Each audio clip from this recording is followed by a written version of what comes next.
Morning to everyone. Good morning po. Doon din po sa nasa sa Zoom, magandang umaga at nasa FB online. At kasama na rin po yung nasa ating YouTube. Sila'y patuloy na nanonood sa mga pinagpalang umaga sa atin. Today is February 14. At kanina pong madaling araw, ako po ay nasa Bawa na dahil meron pong mga ilang binili na dadali na aking anak pa Manila, ay nakita ko doon sa isang section na wala pa tayong kanina umaga, maaga pa ako nasa Bawan, siguro 4:30, may sa amin ng bahay. At meron doon sa section, siguro mga before 5 o'clock, ay may mga nagtitinda ng bulaklak, pero hindi na kasi dami. Ang dati na halos buong Christmas or New Year, maraming prutas. Ganti naman yung dating section, maraming bulaklak. Pero kanina, parang 3 lang ang may tinda na stall at konti. Dahil hindi naman dahil sa ayaw na ng tao mag-celebrate na Valentine's o na Cards Day o Valentine's sa marami. Kasi because of pandemic. Pero ganun pa man, ay binabati ko po ang bawat isa, no? Bagaman ko konti naman ang naka-red, ako naka-green. Yung sa linggo ako naka-pink Pero nauna na nung sa linggo. But anyway, my message today about pag-ibayuhin ang iyong pag-ibig, To love even more. Parang pelikula yan tayo, Love you more. O parang kanta. So, muli, binabati ko yung nasa Zoom, nasa sa online natin, sa FB Live, and those who are watching also in our YouTube account. So, ngayon ay nag-celebrate ang marami ng Valentine's Day. Lalo na yung mga single, no? Na may mga boyfriend, girlfriend. Siyempre sa kanila napakahalaga ng araw na ito. At ito iniintay halos ng buong Pilipinas, maging ng ibang mga panig ng bansa. At doon nila na-express ng mabuti ang kanilang pag-ibig sa kanilang mga minamahal.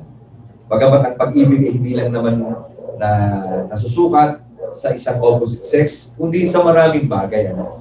Higit sa lahat ay sa Diyos.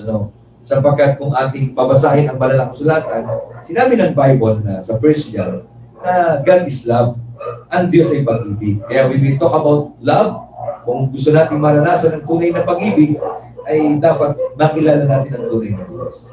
Because for God so loved the world that He gave His only begotten Son, that whosoever believes on Him should not perish but have everlasting life. So ang pag-ibig ng Diyos po ang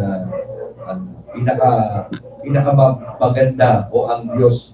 So ang kanyang pag-ibig ang pinakamataas na uri ng pag-ibig, Because God's love, so He gave. So ang tunay na pag-ibig ay nagbibigay, ang tunay na pag-ibig ay nagliligtas, ang tunay na pag-ibig ay nagpapala. At nilalayo tayo sa kapalaran. So, to love even more. To love even more. Pag-ibayuhin daw natin ang ating pag-ibig. Paano nga ba natin pag-ibayuhin?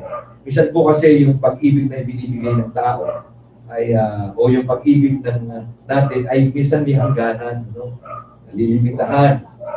Minsan naman, ito ay namamali tayo ng pag-express ng pag-ibig. Iba po ang pag-ibig sa obsession. Iba ang pag-ibig sa infatuation. Iba ang pag-ibig sa infatuation, ibig sabihin yung kursunada mo. Sometimes, pag nakakita tayo, akala natin pero yung pala ay kursunada mo lang.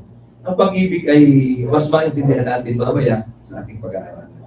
So, sino nga ba ang dapat nating minamahal o iniibig? Who deserves our love?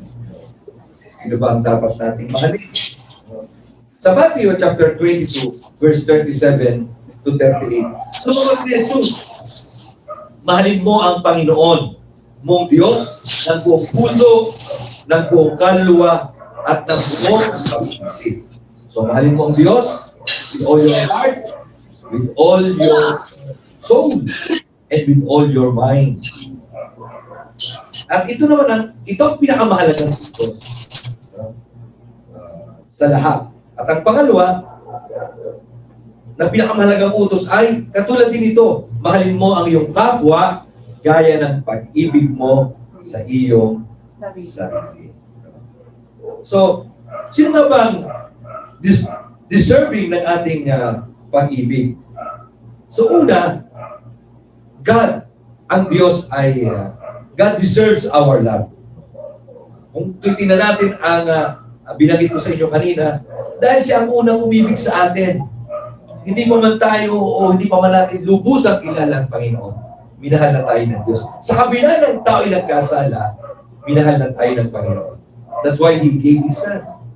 Ipinadama niya sa atin ang kanyang pag-ibig, ang kanyang walang hanggang, ang kanyang pagpapatawad, ang kanyang pagkalinga.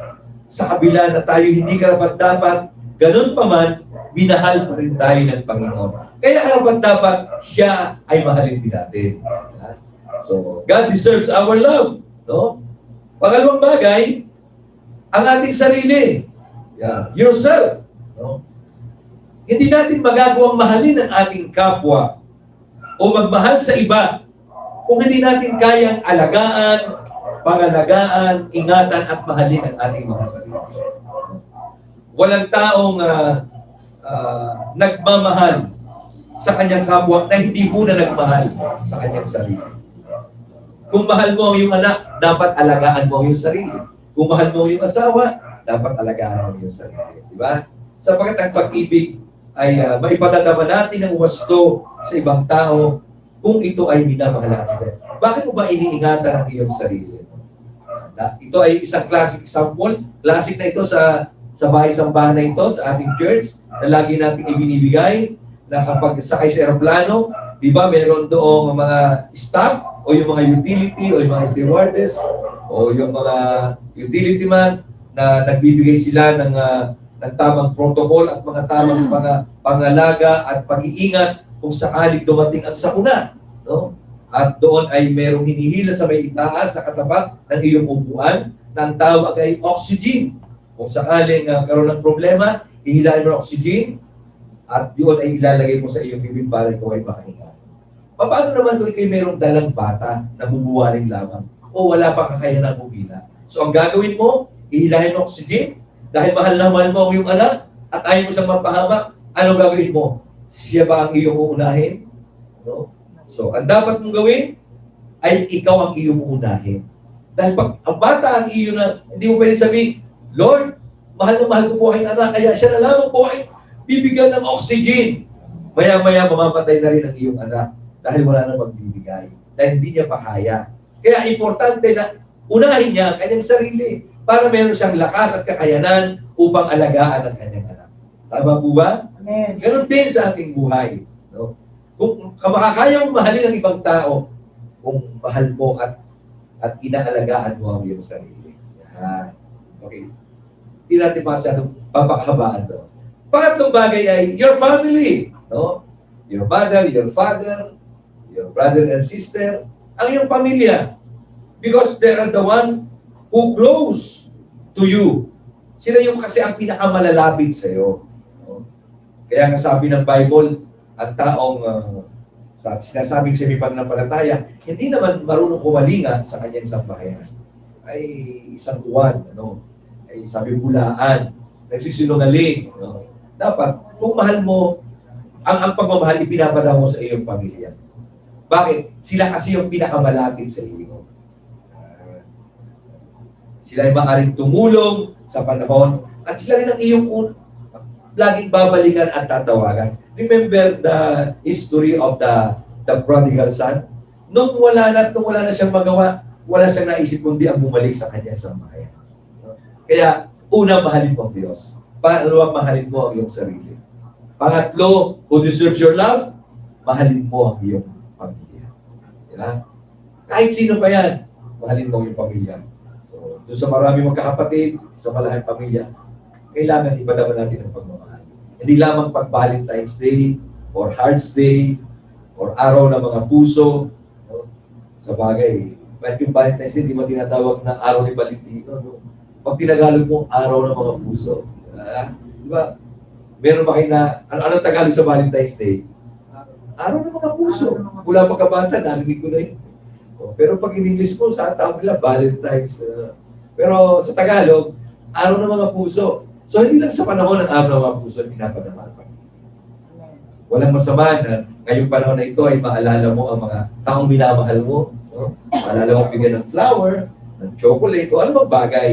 No? Ng isang, bawal ngayon ng hug eh. Sa mga magkakaibigan at pagkakaano, bawal mo na yung hug and kiss, bawal. Kaway-kaway na lang. Yan. Or virtual hug na lang. Sabihin, digital hug. Yun na lang ang pwede natin gawin because of pandemic. Yes. Pero dapat, pinapadama mo ang pagmamahal. Siyempre, pang-apat, mahalin mo rin ang iyong ministry. Yung calling mo, yung pagkatawag sa ng Diyos, yung gawain ay binigay sa ng Panginoon. Ano man ito? You are a worship leader, you are a singer, or instrumentalist, ano mang ministry. At the same time, natuturo ka sa mga bata, meron kang cell group, naglilinis ka, ano mang ministry na yung ginagawa especially to your church, no? Ito ay para sa may mga church at dapat meron tayong kinabibilangan dyan. So you must love your church, your ministry, even your church. Sama na natin doon. Bakit? Doon natin kasi patuloy na naipadadama ang pagmamahal din natin sa Diyos. Dahil mahal ng Diyos ang church. Mahal ng Diyos ang ministry. Amen? So, doon natin nagagawang magpatuloy. Ang pagmamahal sa Diyos dapat ito'y may continuity. Hindi lamang sa oras na naalala mo ang Diyos. So, you must love your ministry and also, syempre, doon sa mga wala pang asawa. Kaya yung dapat ibigay ang iyong pag-ibig. Syempre, sa yung future mate. Yung may future mate. Natawa siya. Kahit nakapas yan, nakita ko tumatawa eh. Dahil siya yung taong makakasama mo habang buhay. No? Hindi dapat susubukan lang. Kasi naalala ko yung aking kamag-anak nung nabubuhay, tinanong ko, aba, ay mag-aasawa ka na kasi in-invite niya ko, mga asawa naman, mapapangasawa ko, classmate mo. Ha? Okay, mabuti. Kasi kala ko nga hindi ka na mag-aasawa. Sabi sa akin, ay ako hindi susubok. So ang pag-aasawa hindi mo lamang susubukan, katulad ng sinasabi ng matatanda na kapag napasok, katulad ng pagsubo ng kaning mainit, kapag napasok ay iluluwa mo.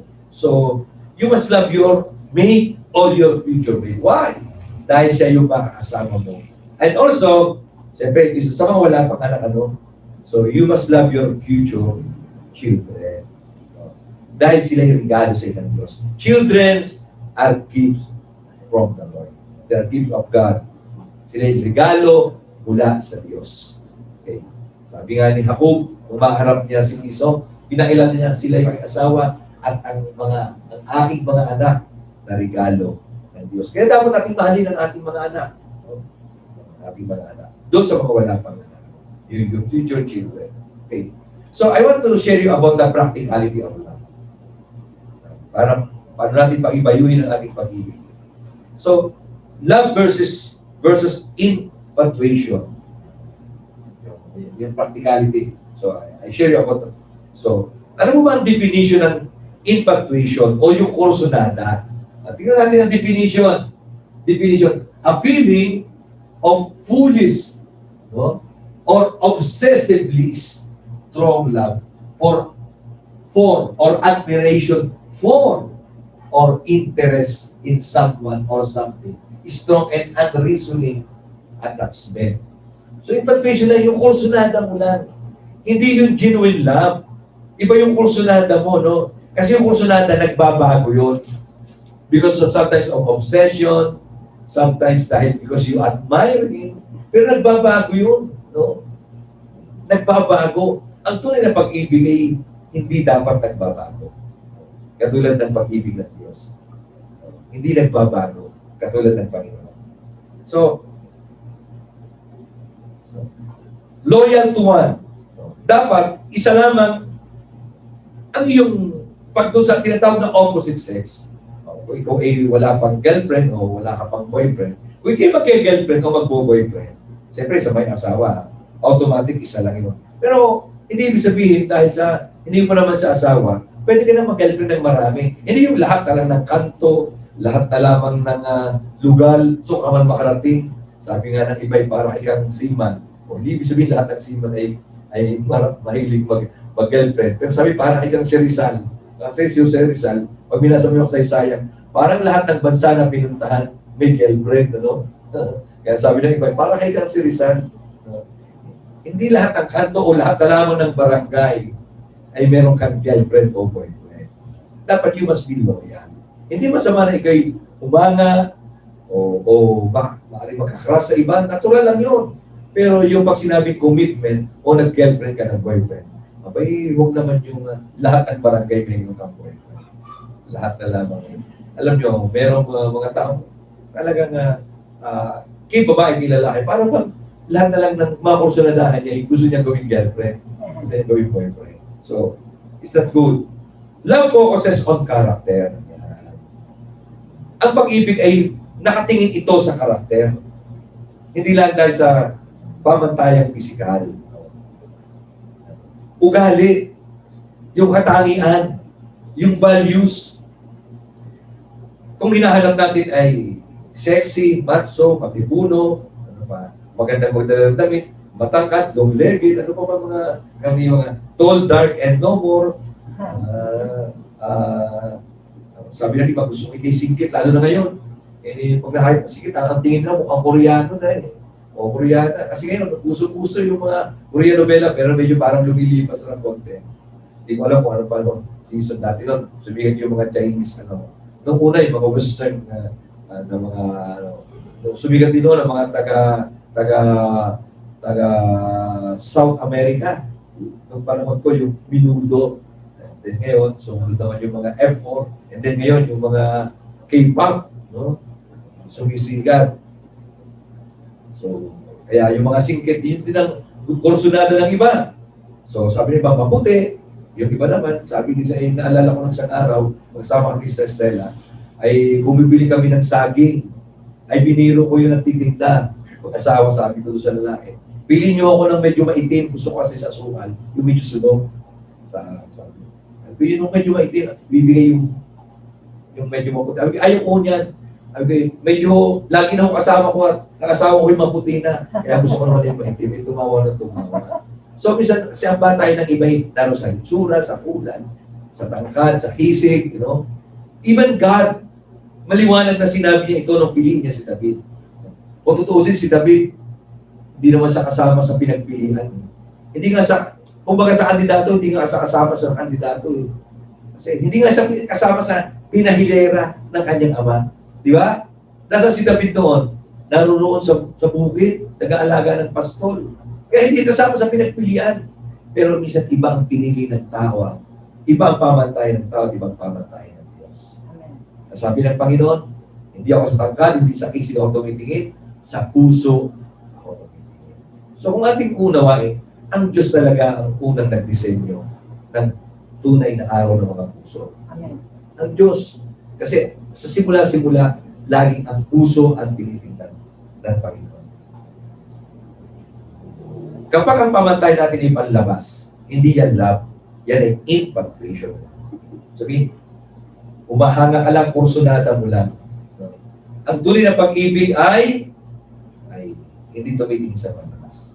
So, love is faithful. Kapag love mo ang tao, hindi ka mangangako ng isang bagay na hindi mo kayang gawin. Sabihin, hindi ka nagpapaasa. Kaya hindi masaktan, baka masaktan, ay sabihin mo totoo. No? Ang pagmamahal hindi lang naman sa isang opposite. Mahalin din natin ang aking kapwa bilang pagmamahal ng isang kapwa sa kanyang kapwa. Kung hindi mo talaga sa gusto, ay sabihin mo hanggang yung inaasa, 10 taon na nanliligaw sa'yo. Maring lahat na yata ng regalo na ibigay na, tapos sa bandang uli, babasin din pala, no? Simula pa lamang, yun naman alaman mo na. Kaya sabi mo na totoo. No? Huwag ka magpapaasa. Ganun din, isang tao mong minamahal. Huwag talaga minamahal mo. Huwag mo siyang pangakuan ng mga bagay na hindi mo kayang gawin. Amen? Amen. Kailangan, kaya mo gawin. So, ang tunay na pag-ibig ay nagpapahalaga at rumirespeto sa paniniwala at commitments ng iyong kapartner. Okay. Ano ibig sabihin? Hindi yung palaging ikaw ay nakikipaggigilan, at para bang ang pakiramdam mo laging ikaw na lamang ang tama. Kung gusto mo maging masaya, dapat gustuhin mo rin maging masaya siya. Ang tunay na pag-ibig ay hindi lamang yung ikay masaya. Kung talagang minamahal mo ang isang tao, dapat hinahanap mo rin yung mga bagay na magpapasaya sa kanya. Okay? Lalo na sa isang linggo, meron akong ikakasal. At lagi ko nababangin sa mensahe ko pagkakasal. Dapat hinahanap ng isang babae o ng isang lalaki sa kanya kapareha kung paano niya magpapasaya. Hindi mo kailangan compromise ang salita ng Diyos. Hindi mo kailangan itolerate ang mali. Pero hanapin mo yung bagay na magpapaligaya at magpapasaya. At alam naman natin, ang natin maibibigay yung pananampalataya, yung ating pag-ibig mula sa Panginoon. So, kaya yung mga bagay na ating ginagawa, dapat yung nagpapaligaya sa ating kapareha. O sa mga taong ating minamahal. Lalo na sa ating mga magulang. Lalo pag sila umiidad na. Dapat hindi yung pagkukailan mahina na, saka pipilitin dalhin sa isip, gusto ko yung sumama. Naku, hindi mo, pagiging nasa wheelchair, tatama din yan sumama. Habang malakas pa sila, isama mo. Habang malakas pa sila, isama mo. Ay, minsan pag hindi na yan kaya, nakakakita ko na nung panahon hindi pa pandemya, talagang tulak-tulak. Minsan wala nang wawa. Hindi na rin niya na-appreciate yun. Kung kailangan matanda lang, saka aalokin, ano lang kailangan nyo, anong gusto nyo kainin. Habang malakas, ibigay natin. Naalala ko nung una pag may sakit, saka ka lang nakakain ng Royal. Siguro gamot yung Royal sa lagtan. Siguro palagay ko gamutin niya sa COVID. Bakit nung una pag naipaino ng Royal, naibili ng Marie? Ay, nababalang sila. Siguro hindi ko alam kung ano meron doon sa Royal. Bakit Royal ang pinapainom sa may lagtan? At may lagnat lang naman inaalok, okay lang pait na pait, siguro dahil mapait ang panlasa, panlasa. So, ang pag-ibig ay nagpapahalaga at may respeto. Ang pag-ibig ay nagiging mas matatag at mas malalim dapat sa paglipas ng panahon. Yan. Hindi yung kapag nagbabago ng utis ni Mrs., hindi na kasing gisig dati, lumalaki ang tiyan ni Mister, hindi na kasing macho dati, magbabago. Ano nyo, pag kayo dumating sa punto, lalo sa mga wala pang asawa. Doon sa mga mag-aasawa. Hindi ko sinabi si Sister Dali, hindi na mag-aasawa. Pero doon sa mga mag-aasawa, ay dapat ang pag-ibig, hindi ka lang titingin sa panahon. Kasi kahit ayaw natin sa gusto, ang tao tatanda talaga eh. Kukulubot, kahit paanong exercise mo, dati ang panahon ay magbabago talaga ang katawan. Look at Arnold Schwarzenegger. One of the most, at hindi, talaga may panahon siya ang tinawag siyang Mr. Olympia and Mr. Universe. Gusto sabihin, pinaka-makisig, pinaka-magandang katawan, pinaka-matipuno, katawan sa buong mundo. At ilang taon niyang hinawakan yun. Katulad din ni Lou Ferrigno. Pero, tingnan nyo ngayon ang kanilang katawan, hindi nakaaya-aya pag tingnan ng pamantayang mata. Pero, ganun din tayo, no? Kahit anong mangyari sa itsura ng ating taong minamahal, dapat patuloy pa rin tayo. Diba? Kaya nga merong awit, diba yung laging hindi ko ito pag laging may kinakasal yung kantang yun eh. Kahit daw sa kanta, no? Okay. So, what is the definition of true love? Ano ba ang kahulugan talaga ng tunay na pag-ibig? Although I give you some practical aspect of love, and that is true, but tingnan naman natin po ang Bible. Ano naman sa Bible? Sinasabi ng 1 Corinthians 13 verse 4 to 8. Ang taong may pag-ibig ay mapagtiis, mabait, hindi marunong mainggit, hindi hambog o mapagmataas. Hindi bastos ang pag-uugali, hindi makasarili, hindi magagalitin, o mapagtanim ng sama ng loob sa kapwa. Hindi natutuwa sa kasamaan, kundi nagagalak sa katotohanan. Matiyaga, laging nagtitiwala, laging may pag-asa, at dinitiis ang lahat. May katapusan ang pagpapahayag ng mensahe ng Diyos at ang pagsalita sa ibang wika na hindi natutunan. Ganon din ang pagpapahayag ng kaalaman tungkol sa Diyos. Ngunit ang pag-ibig ay walang hangganan. Okay? So, kung ating titignan dito sa Korinto, didefine ang pag-ibig bilang isang mapagtiis o patient. Love is patient. Ibig sabihin, handang maghintay ng titiis. Hindi naman ibig sabihin, kung kayo ay merong date or meron kayong usapan, 2 oras paghihintayin mo. Pero, ang pag-ibig ay nagtitiis. Hindi itutuko lang doon sa naghihintay na late. Pag may 2 oras na, litiwanan mo na. Hindi ganun mahal. So, siguro isang beses nangyari. Baka na. Pero hindi yun ang ibig sabihin ng pagtitiis. Sabihin, naghihintay ka. Hindi ka nagmamadali. True love waits. Ang tunay na pag-ibig, naghihintay. Hindi lahat ng magustuhan ay agad ay naiisip ay agad hindi mangyayari. So, pangalawa, love is kind. Ibig sabihin, ito ay mabuti. Hindi ito namimilit. Hindi ito nanloloko o namimilit. Ito ay mabuti. Magandang hangarin. Hindi yung pag-ayaw siya, ayaw pala. No?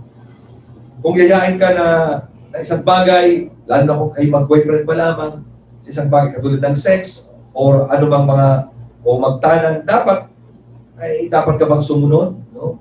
So, hindi, kung isang tunay naman na palataya, na pinapahalagan mo ang pag-ibig, hindi dapat yung ginagawa. Kung ikaw ipipilitin ng iyong kapareha, isang bagay na pinaniniwalaan mo na mali, pag-ibig ba yun? Hindi yung pag-ibig. Ang tunay na pag-ibig ay hindi namimili. Ito ay may mabuting hangarin. Di ba? Okay. Pangatlo, it is not self-seeking. Hindi ito makasarili. Kung papipiliin, sabihin, ang pag-ibig hindi yung pinamimili ka. Sino ang pipiliin mo? Kung hindi ka titigil sa pag-ibigan mo sa iba, pumili ka, siyaw ako. Naalala ko yung aking anak, pinamili ng girlfriend kasi hindi siya makapag-text maghapon. Siguro sa umaga lang, sa gabi. Ang dahilan niya, busy sa paggagawa ng bisikleta. Ay pinapili, sino bang mamahalin mo? Sino bang gusto mo? Bisikleta o ako? Ay naku, pinili mo aking anak, bisikleta. Ay naka-break. So, dapat hindi ganon. O yung gagawin. Hindi makasarili, hindi yung gusto mo laging attention ay nasa sayo. Hindi na pag-ibig yun, pagiging selfish yun. Alam nyo, minsan nagiging masyado ng selfish ang mga tao ngayon. Kasi minsan naapektuhan na rin ng mga nauuso, katulad na lang sa litrato. Ngayon, pag magkukuha ng litrato, hindi mo kailangan ng tagakuha. Pwede ka na mag-selfie. Pero pag tinagalo mo yung selfie, parang malapit daw sa pagiging makasarili. No? Pero dapat sa pag-ibig, hindi tayo makasarili. Okay lang sa pagkukuha ng picture. Sabihin, pinapagaan ang ating trabaho. Pinapaliit para hindi na makabala ng iba. Pwede ka na mag-selfie. Dati noon, pag mag-selfie, babalik na rin mo yung camera. Ngayon, hindi na. Nakikita mo na rin ang sarili mo. No? Kung gusto mo, naka-mirror. Kung gusto mo, nakabaliktad. Pwede. Pwede yun. So hindi ito makasarili. Sabihin, hindi ka dapat naggumagawa ng mga bagay na pagpapakita. Pumili ka sa amin. So, lagi ka lang pala nalang so, pinamimili. Kaibigan, isang hobby. Huwag nating hayaang mahirapan ang isang taong ating minamahal. Kung tunay na ikaw ay nagmamahal, dapat meron kang tiwala. Isa kasi, lalo sa mga mag-girlfriend, no? Gusto niya yung attention, lalo pang magkasama. Gusto niya nasa kanila lang dalawa. No, yun po ay nilalagay sa iba. Ngayon, pag kayong dalawa lang, nag-uusap yung tungkol sa iyong sarili, yan.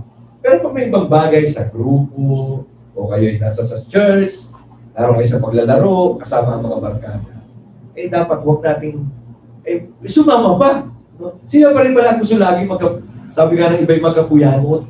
Alam niyo yun? Alam mo yung magkapuyangot? Sabi lagi pala sila gusto, abay, sumama pa doon sa grupo. Nag-outing ang barkada, nag-outing ang grupo. Pero gusto lagi naman sila magkatabi. Gusto lagi sila magkausap. Gusto nila sila lamang dalawa. Sabi, sumama pa. Di ba? So, mali yun. Mali.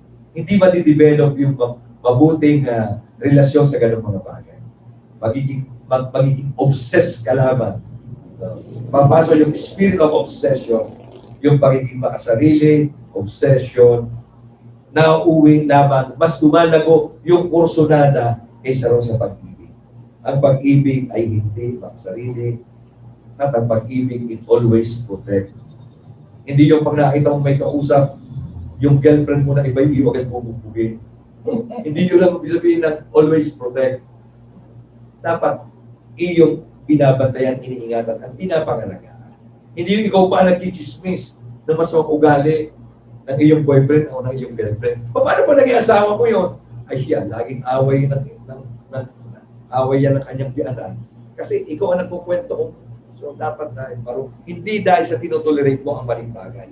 Pero dapat tinatakpan mo. Nagtatahip ka sa masamang bagay. Because mahal mo sila. Naintindihan mo ba natin? Amen. So mabilis lamang yung aking pagtuturo para maibigay ko sa inyo na. So ang pag-ibig, lagi itong nangangalaga. Hello? Amen.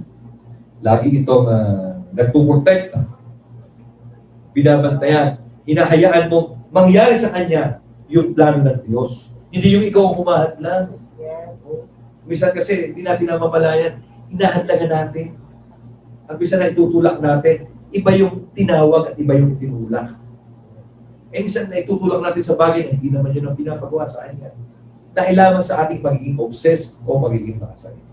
Gusto natin, minsan hindi pa asawa, gusto mo nasa paligid mo na sa lagi. Yun ay, kahit nga mag-asawa, hindi naman po pwedeng lahat ng oras ay, although importante sa mag-asawa, na pagdating ng araw-araw, kasama sila.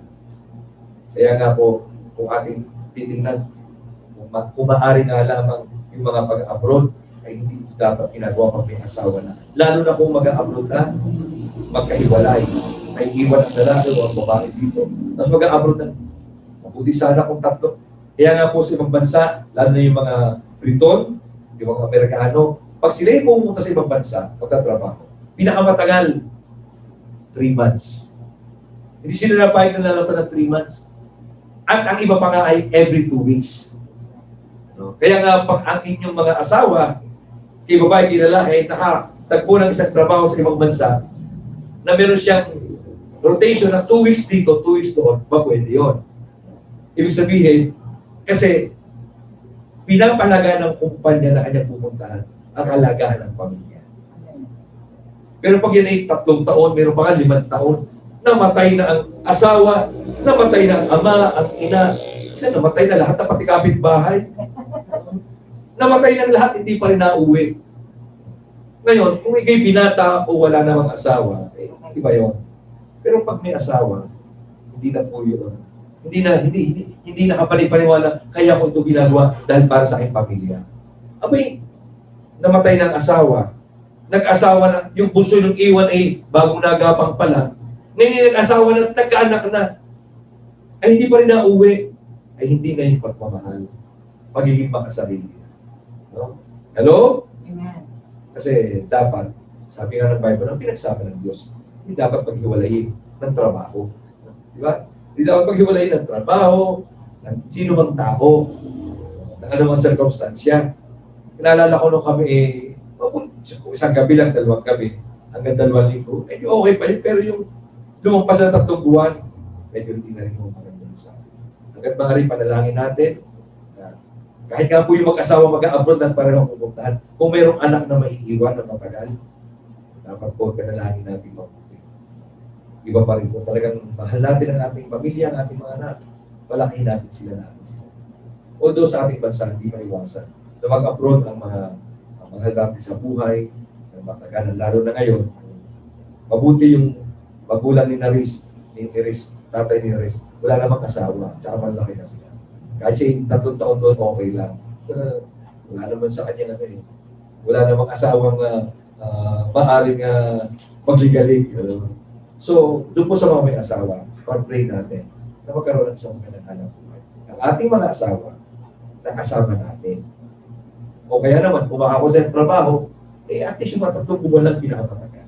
Yung pinakamaganda. Para po huwag mangyari. May kilala po ako, isang tao, mag-anak, kung siya nag-a-abroad, maliliit ang kanyang mga anak. Pero ang kanyang anak ay magka-high school na. Kahit gano'ng kaganda ng offer sa kanya, iniwanan na niya. Sabi niya, lalaki ng mga anak magka-high school. Gusto ko na silang makasama. Wala na akong panahon pa. Baka ayaw ko silang makasama kung kailan malaki na. Umuwi talaga siya. At binantayan niya ang kanyang mga. So, ang pag-ibig, it is patient, is kind, non-searching, it always protects. Tingnan po natin ang 1 Thessalonica, chapter 4, verse 9 to 10. Ngayon, tungkol sa pagmamahalan bilang magkakapatid sa Panginoon.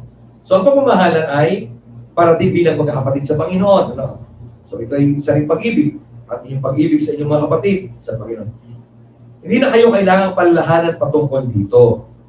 Dahil ang Diyos na mismo ang nagtuturo sa inyo ng pagmamahalan. At ito nga ang ginagawa ninyo sa lahat ng mga kapatid sa Macedonia. Ganon pa man, hinihiling namin na lalo pa ninyong pag-ibayuhin ang pag-ibig ninyo. Yan. Lalo nating pag-ibayuhin. Okay? Ibig sabihin, kung mahal natin ang Panginoon, mahal din natin ang lahat ng bagay na mahal ng Diyos. Mahal natin ang kanyang ministry, mahal natin ang mga mahal ng Diyos, ng ating mga kapatid, mahal natin ang gawain ng Panginoon. Amen? Ang tunay na pag-ibig sa Diyos ay nagmamahal sa lahat ng mahal ng Diyos. Amen? Amen. Hallelujah. Sa Romans chapter 12, medyo mahaba po ito, kaya dito ko tatapusin ang mensahe. Sa chapter 12, verse 9 to 21, magmahalan kayo ng tapat, iwasan ninyo ang masama, at laging gawin ang mabuti. Verse 10, magmahalan kayo bilang magkakapatid kay Kristo at maging magalang sa isa't isa.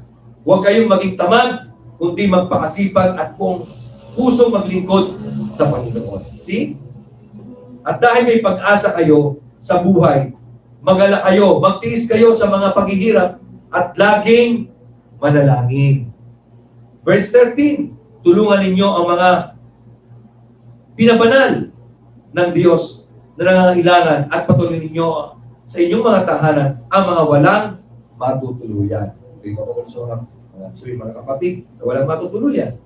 Sabihin, ano na po yung mga nag-mission, no? Kaya nga, isa bahagi ng ating training, kaya nga lang po ng pandemya, tayo ay nag-host at least once a year ng ating mga kapatid from other country, ano? I-host natin. Hindi man sa ating tahanan, pwede rin sa ating tahanan kung meron tayong space, kung wala man, ay niyahanap natin sila ng lugar. Sila man ang bumabayad sa kanilang tirahan. Pero bakit natin sila pinapakain?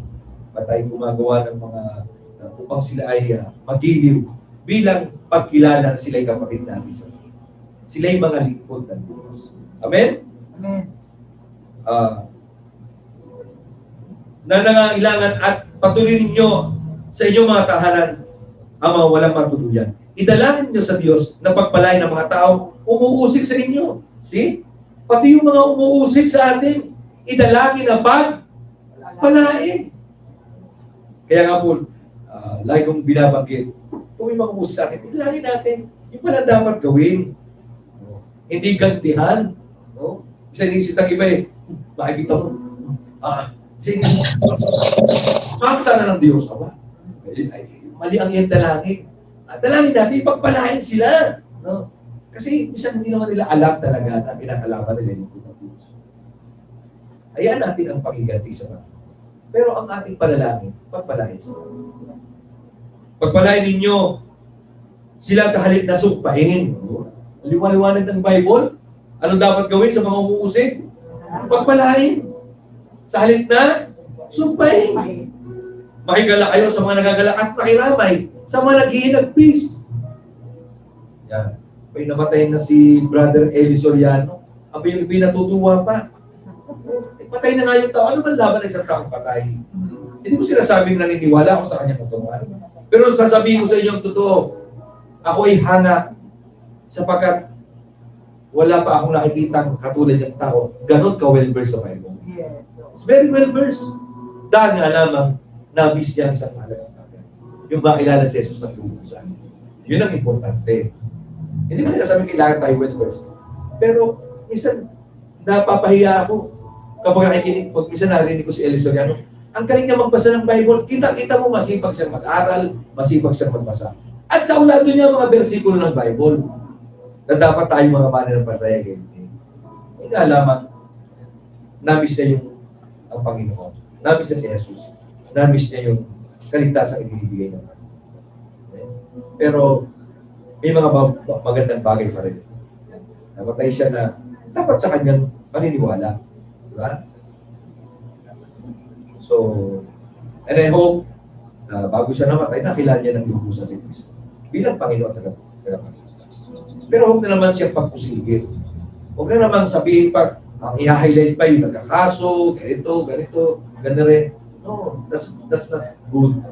Kung ikaw isang tunay na mananampalataya, idalangin mo yung kanyang mga tagasunod na patuloy na pagpalain ng Diyos.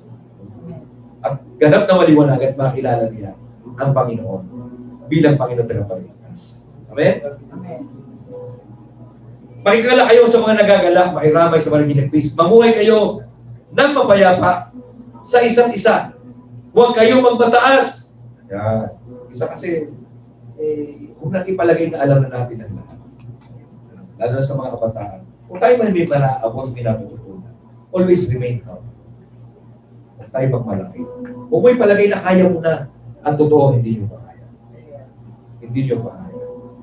Hindi nyo pa kaya. Minsan nga meron nga, ang tanda-tanda na, di sariling panty-ubrit, di pa marunong magkusot. Di sariling sinaing, di pa marunong magsaing. Sa bagay, kaya mabuti pa rin na ako yung mga anak na minsan napapawalay sa mga magulang. Yung mga anak ko ng abroad, yung anak ako nung sila yung nagtawag doon. Lahat kasi sila nakaranas na tumira sa ibang lugar ng trabaho. Kaya natuto sila. Natuto sila magluto, natuto sila maglaba, natuto sila. Meron ako sa anak, ang daming alam na luto. Kasi di ko alam. Ito ang pinagagawa na, pinagkahalo-halo ng pag-ulam at gulay. Ibig sama-sama na sa tiyan. May masarap din nga. So, sabihin, minsan hindi pa natin kaya. Kahit na mga, kaya nga lagi kong binabagit, ang pag-aasawa ay sa mga tao. Ito ay dapat sa mga man and women. Sabihin, you are prepared. Kaya nga, before na kayo ay mag-girlfriend, mag-boyfriend, isipin ninyo, yan ba yung handa mo makasama habang buhay? Kung hindi, huwag mo muna sasagutin. Kung kursunada mo lang o time, okay lang. Okay lang naman, okay lang makipag-ngitian. Pero ang pakipag-girlfriend, boyfriend dapat doon sa handa mo na siyang makasama habang buhay. Di ba? At ito ay para sa mga taong mature. Mga taong mayroong sapat na edad, sapat na bait. Kaya, matanda. So, ito. Madali lang mo ang mag-asawa. Madali lang. Nung una nga ang pag-asawa, napakadali lang. Pero dito sa Batangas, kung susundin natin ang ating kultura, lalo na sa mga lalaki, medyo mahirap pag-asawa. Pero ngayon naman, hindi na masyadong sinusunod. Pag ikaw dito noon ay walang 15 baboy, ulo ng baboy, may isang baka, may 40 ulo ng manok, ay naku, hindi ka na makapag-asawa. Noong una, pero ngayon pandemic, kaya doon sa mga handa na mag-asawa, samantalahin yung habang pandemic, doon sa mga handa na mag-asawa, mas matipid. Mamuhay kayo na mapayapa, no? Sa halip, ay makipagkaibigan kayo sa mga taong mababa ang kalagayan, huwag kayong magmarunong. So hindi lamang ang pinipili natin yung mga mayor, are congressman, are kaibiganin ko, are medyo nakapag-aral, are kilalang tao, are sikat. Ito, ganito. Hindi lamang dapat ganon. Dapat, wala tayong pinipili, walang ibinatake. Lahat dapat handa natin maging kaibigan. Dahil lahat ng tao ay potensyal at pagkakataon na ibinibigay ng Diyos upang maligtas. Amen? Hindi lamang po ang nililigtas ay ang mga kaibigan nating kilala at mayaman. Dapat lahat ng tao. Dapat lahat ng tao kaya nating pakisamahan, kaya nating maging kaibigan. Amen? Kaya nating maging kaibigan. So, Yun po ay isang uri ng pagmamataas, yung namimili ka. Alam nyo, alam nyo, hindi lahat ng kaibigan ko ay natutuwa ang ibang tao. Merong mga iba ay nayayabangan, merong kaibigan ako maligalig, katulad ko rin maligalig. Pero nakikipag-kaibigan mo sa akin. Pero alam nyo, maganda ho yun. Dahil kapag minsan, yung kaibigan mo ay marami ka narinig. Pero kung siya tinuloy mo kaibigan, hindi lamang siya ang nare-develop, pati ikaw. Yeah. Natututo ka rin sa kanya. Natututo ka makisama. Natututo ka pa paano kang tumuno, makibagay sa lahat ng bagay. May kaibigan ako sobrang selan.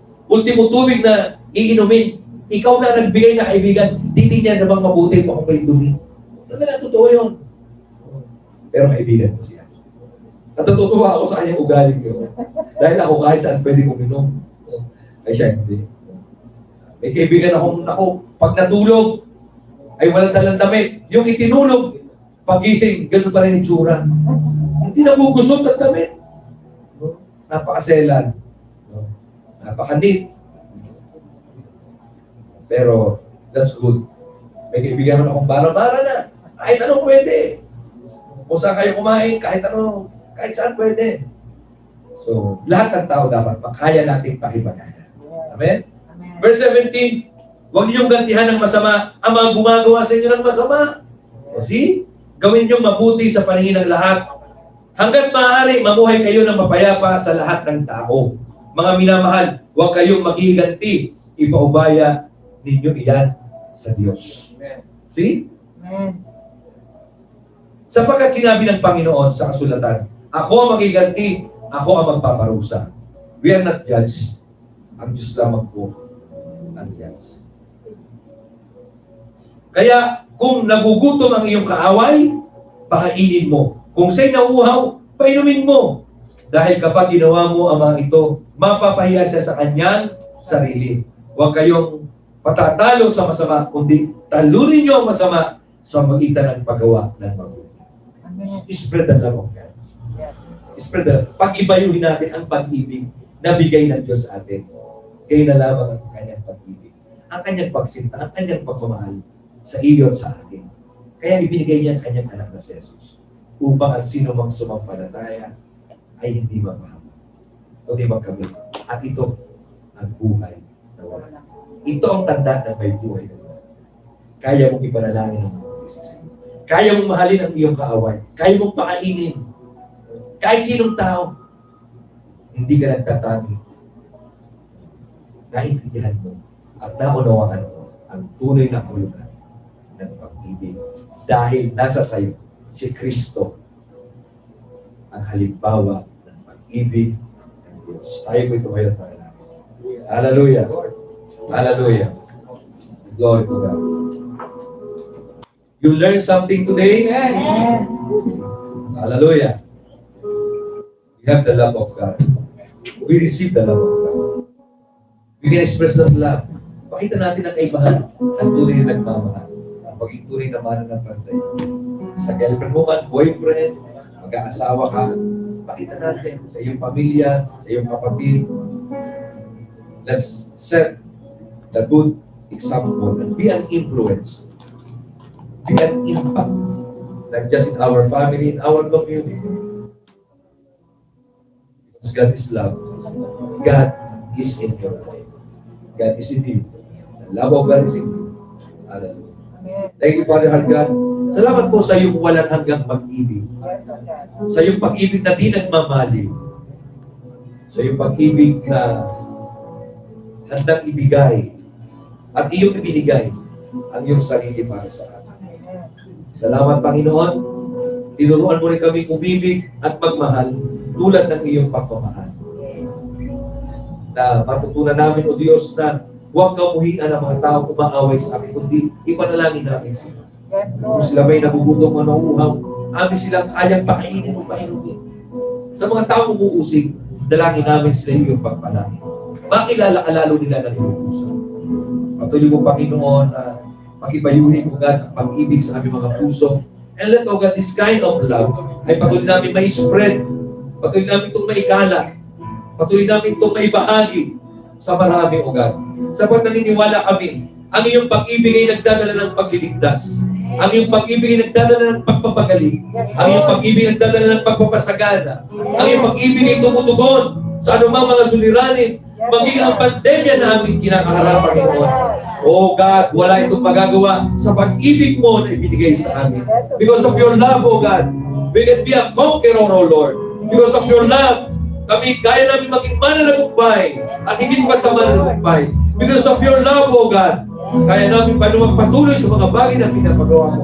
Kami lalakad, O Diyos, na may pananalig at pananampalataya. Dahil sa iyong pag-ibig na taglay namin sa aming mga buhay. Lord, we give you praise and we give you glory. We exalt your name, O God, on high. In Jesus' mighty name is we pray. Amen and amen. Hallelujah.